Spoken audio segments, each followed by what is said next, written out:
नमस्कार दोस्तों।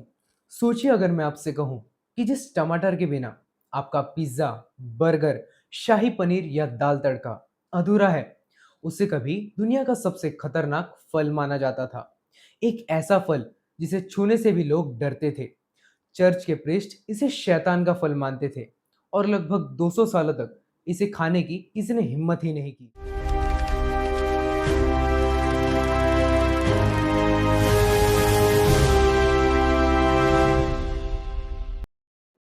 तो आखिर साउथ अमेरिका के जंगलों में मटर के दाने जितना छोटा दिखने वाला एक बेनाम फल कैसे दुनिया की फूड इंडस्ट्रीज और इंडियन रेसिपीज की आत्मा कैसे बना।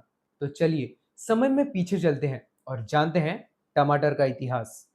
टमाटर का असली जन्म स्थान इटली या भारत नहीं बल्कि साउथ अमेरिका है। शुरुआत में यह आज के टमाटर जैसा नहीं था। यह जंगली बेर या मटर के दाने जितना छोटा और हल्के पीले रंग का फल था। यहाँ तक कि स्थानीय लोग भी इसे खाने से कतराते थे क्योंकि इसका पौधा जहरीले नाइटशेड परिवार से आता है। लगभग 700 ईसा पूर्व के आसपास यह जंगली बीज किसी तरह अमेरिका के मेक्सिको में पहुंचा। वहां के किसानों ने इस बीज की क्रॉस ब्रीडिंग करवाई और बड़े पैमाने पर खेती शुरू कर दी। वहां के लोगों ने इस पौधे का नाम टोमेटल रखा। वहां के लोग इसे मिर्च और नमक के साथ पीसकर पहली ऐतिहासिक सालसा बनाते थे। 1519 में स्पेनिश रिसर्चर हर्नन कॉर्टेज जब मैक्सिको में सोना चांदी लूट कर लौटे तो साथ में एक विचित्र लाल फल के बीज भी ले आए। यूरोप में इसका प्रवेश तो हुआ लेकिन सम्मान नहीं मिला। 18 सेंचुरी के अंत तक पूरे यूरोप और इंग्लैंड में टमाटर को पॉइजनस एप्पल यानी जहरीला सेब कहा जाने लगा।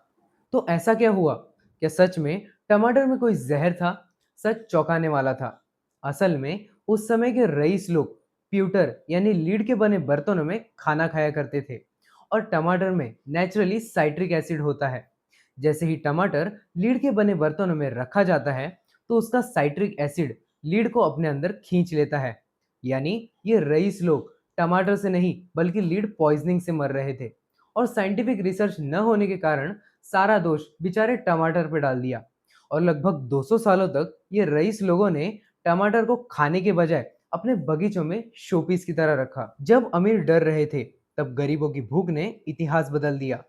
18 सेंचुरी के अंत में इटली के नेपल्स शहर में भीषण अकाल पड़ा। जब गरीबों के पास खाने को कुछ नहीं बचा तो उन्होंने जहर के डर को भुलाकर बगीचों में लगे टमाटरों को तोड़कर अपनी सूखी रोटियों यानी फ्लैट ब्रेड पर मसलकर पकाना शुरू किया। और नतीजा एक ऐसा लाजवाब स्वाद जिसे आज पूरी दुनिया पिज्जा के नाम से जानती है। इटली वालों ने इसका नाम रखा पोमोद्रो यानी सोने का सेब। 1889 में जब रानी मार्गरेटा ने इस लाल टमाटर, सफेद मोज़रेला और हरी तुलसी वाले पिज्जा को चखा तो ये टमाटर रातों रात गरीबों के चूल्हे से निकलकर शाही दरबार की शान बन गया। अगर आप पिज्जा के ऊपर कंप्लीट स्टोरी जानना चाहते हैं तो हमने पहले भी एक वीडियो बना के रखा है, आई बटन पे जाकर चेक कर सकते हैं। लेकिन एक सबसे बड़ा सवाल, आखिर ये टमाटर भारत कैसे पहुंचा? भारत में आलू, मिर्च और टोबैको की तरह टमाटर लाने का भी श्रेय जाता है 16th सेंचुरी के पुर्तगाल व्यापारियों को, जो इसे गोवा और पश्चिमी तटों पर ले आए थे। लेकिन उस समय के भारतीयों ने इसे अपनाने से साफ इनकार कर दिया क्योंकि हमारे प्राचीन आयुर्वेद और पारंपरिक रसोइयों में खट्टेपन के लिए पहले से ही इमली, अमचूर, कोकम और दही मौजूद थे। लोगों को लगा कि ये लाल गुद्देदार विदेशी फल अशुद्ध या विजातीय है। टमाटर को भारत में असली पहचान मिली 19वीं सदी के मध्य में अंग्रेजों के जरिए। ब्रिटिश अधिकारियों को अपने सूप और सॉस के लिए टमाटर चाहिए था। 1850 के दशक में ब्रिटिश हॉर्टिकल्चर सोसाइटी ने बंगाल और उत्तरी भारत के मैदानी इलाकों में इसकी बड़े पैमाने पर खेती शुरू करवाई।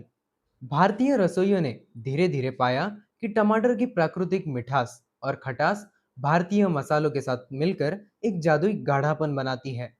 20वीं सदी की शुरुआत होते होते टमाटर ने बंगाल से लेकर पंजाब और तमिलनाडु तक घर घर में तड़के में एक अपनी ऐसी स्थायी जगह बना ली कि आज हम सोच भी नहीं सकते कि कभी हमारी दाल बिना टमाटर के बनती थी। तो दोस्तों, एंडीज के पहाड़ों से लेकर जहर का कलंक झेलने तक इटली के पिज्जा से लेकर भारतीय कढ़ाई के तड़के तक, टमाटर का इतिहास किसी हॉलीवुड थ्रिलर मूवी से कम नहीं है। आज भारत दुनिया में टमाटर का दूसरा सबसे बड़ा उत्पादक है। अगर आपको ये वीडियो पसंद आई हो तो इस वीडियो को भी चेक कर सकते हैं। धन्यवाद।